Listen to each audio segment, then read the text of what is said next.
di pertengahan tahun 2022 selepas corona dan sebelum munculnya pesulap merah, tanah air terlebih dahulu diramaikan oleh adanya Sudirman Citayam Bojonggede Depok yang disingkat SCBD.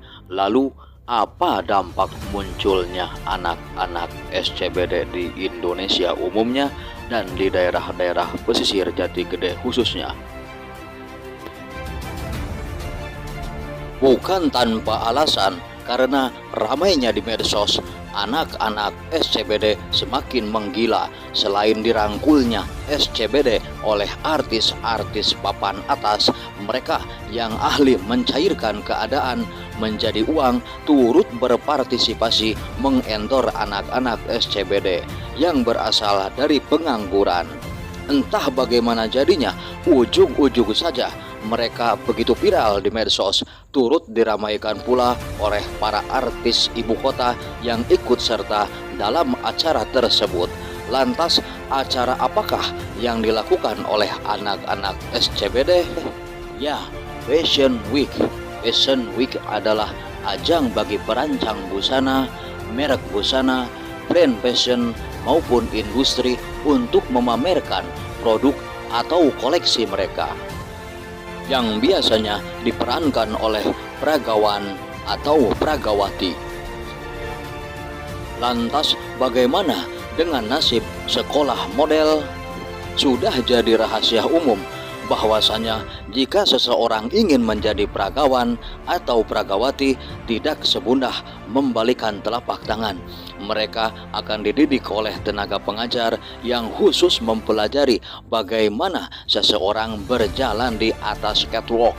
Apakah dengan adanya SCBD, dari mulai peragawan atau peragawati, sekolahnya, fashionnya akan naik, atau sebaliknya, yakni mengalami kemunduran dalam arti tersisihnya sekolah model, peragawannya, dan fashionnya?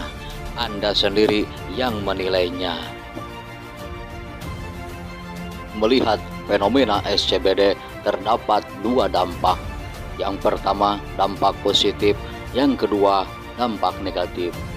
Dampak positif berawal dari kenakalan remaja di sebuah kawasan perkantoran, yaitu Sudirman Citayam Bojonggede Depok, yang menjadi viral di Nusantara, mengakibatkan beberapa anak remaja menjadi buah bibir yang akhirnya diendor oleh perusahaan-perusahaan ternama yang ujung-ujungnya dapat menghasilkan uang.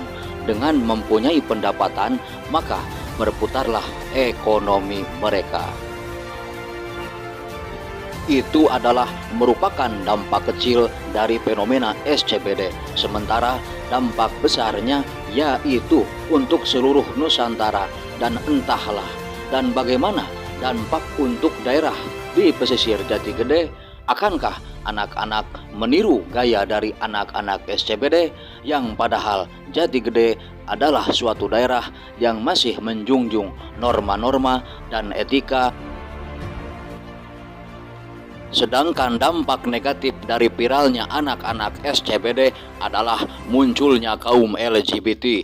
Sangat disayangkan, sebab di balik viralnya anak-anak SCBD terdapat orang-orang LGBT yang merusak tatanan norma, agama, dan etika. Dengan beraninya mereka mempertontonkan hal-hal yang menjijikan ke publik.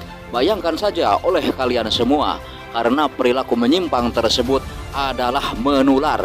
Dan apa jadinya jika wabah LGBT merambat di anak-anak bangsa ini? Dan berikut adalah status kaum LGBT di Indonesia.